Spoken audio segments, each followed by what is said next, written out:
from the back, from the Kimura tie-off, the details look like this, okay? We start here. Again, there's that nice, his spine makes one part of the plus sign, and my forearm makes the other side here, right? We're trying to make a nice intersecting plus sign here, okay? I'm going to use a limb advantage to pull this far side elbow up and away from his body. So I slide my hands down, right, and I pry and pull this up. And you can see the leverage that I have by using his back as a backboard here. You can see that prying motion that I have just from one limb. Now when I use my second limb, we're going to get that elbow separated, okay? Once that elbow separates from his body, I'm going to slide and send my perpendicular hand through, okay? My hand's going to slide down, and I paint his forearm, and I secure that shoulder lock Kimura tie-off position here, okay? I stick my elbow, his elbow comes to my sternum, and I close that space, okay? I can either take the belt here or the skirt. In this option, I'm going to make a small sliding motion, right? My inner wrist never loses contact with his outer wrist, right? I don't want to make a big motion and try and get this connection because the limb's going to escape, okay? We want to make control of this limb. It's a small sliding motion to get what I need, and I feed it back to my hand to complete that tie-off. Okay, now we're going to take the back. Four fingers come in. I go down his spine. All right, this is the hand and grip that I'm going to use to crack this turtle open. You know, I'm going to use two hands. I come up, I step them up. Okay, and now what I'm going to do, in this transition, I'm going to throw my hook in here. Okay, I'm going to take them back. And now I have this nice hook, back take here. Okay, the good thing about this back take position is we can see the whole battlefield here, right? Visually, I'm doing a crunch, I'm sitting up, I can see everything here, okay? If his chin separates from his neck for a split second, I can see that, right? I'm cued into that. From my four-finger collar grip, if I see that separate, I'm just going to kind of trace the outside of his neck with my thumb and look how I could beat his jawline here. I'm always trying to get my thumb in a collar. Thumb only, four fingers on the outside. Okay, so one of the advantages again of this position, if I see his chin up, I could slide and get there, right? As people get more savvy and you're dealing with veteran people, it won't be so easy. They'll keep their head tucked, okay? And what we want to do here in this case, I'm going to use the back, so I make my palm face away from me. I'm going to use the back of my forearm to lift his head up. And you could be as aggressive as you want to do this, right? Use your forearm to open up the top of his crown of his head, and then look how I'm going to slide my forearm down. All right, my thumb comes in, and that's how we kind of get the grip by force. Okay? So now we're here. All right, we're going to transition to a nice bow and arrow choke.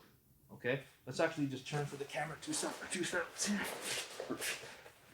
So while we're here, okay, I have everything secured here. I'm going to go for a bow and arrow choke. So what I'm going to do, I'm going to incorporate my legs into the choke. So my top side hook, I'm going to come over, right? And my hamstring is going to bite his trap. Okay? Don't be afraid to make this motion big too. Okay? We don't want to make this motion too small. And if you can see his shoulder, it's too small. I want the inside of my thigh to maybe it should be touching his ear, right? It's a big stepping motion. Okay, a lot of times I teach this technique and people make it too small. Don't be afraid to make a nice big circular motion and close that up. Okay? So once we have that grip, right, I make that big step over. And now look, I'm going to use my heels and this Kimura grip to pendulum up. Right? You should have enough control, and you really have to think about your heels as like a pendulum to get to this position. Okay, let's look at that one more time. I step over. Right? And now you can feel my heels. I'm kind of swinging my heels. And you can see space behind Ryan's back too. My uke's back. I'm going to sit him almost in this hole that exists. Okay? My heels push him there. And my forehead comes up. So it's almost like being on a pendulum or a swing. Okay? It might take some practice, but it definitely synchronizes your choke well with your choke. Okay? So I throw my leg over. I sit up. Okay? And now we're going to go for a nice bow and arrow choke. But before we get there, if we're sitting up and we have this Kimura tie device here, I can just finish the strangle right here. Lean back. Get the tap there. Okay, I forgot to close my feet actually. What you want to do is get here, close your feet up, lean back, Get the strangle there. Okay? If you really want to go for the choke at this point too, we don't even need the Kimura tie anymore. We're going to let that go. I'm going to get the far side pant. Okay, I'm going to use this grip, and look how I kind of get this nice perpendicular angle from this grip. So right now, my uke is kind of in line with me. He's almost like a plus sign. But when I get this leg, I'm going to pull him, and I'm also going to move it. You're going to see it's almost like falling in place there. Right, I'm looking right down into his earlobe here. Okay, so let's see that transition one more time. I sit up. I have the Kimura tie. Okay. I could finish the choke here perfectly. I'm going to pull his collar into the side of his neck. I'm going to lean back, get a nice tight squeeze, close my feet. That's a tap. Okay?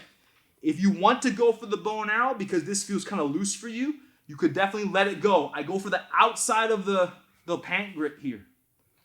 It's not enough just to keep him where it is and lean back. I want to pull and almost like it's going to feel like a key turning over in a door. I'm going to pull perpendicular, and I'm going to move my body, and we should end like a plus sign for all bow and arrow chokes. Okay, so this grip helps me get there.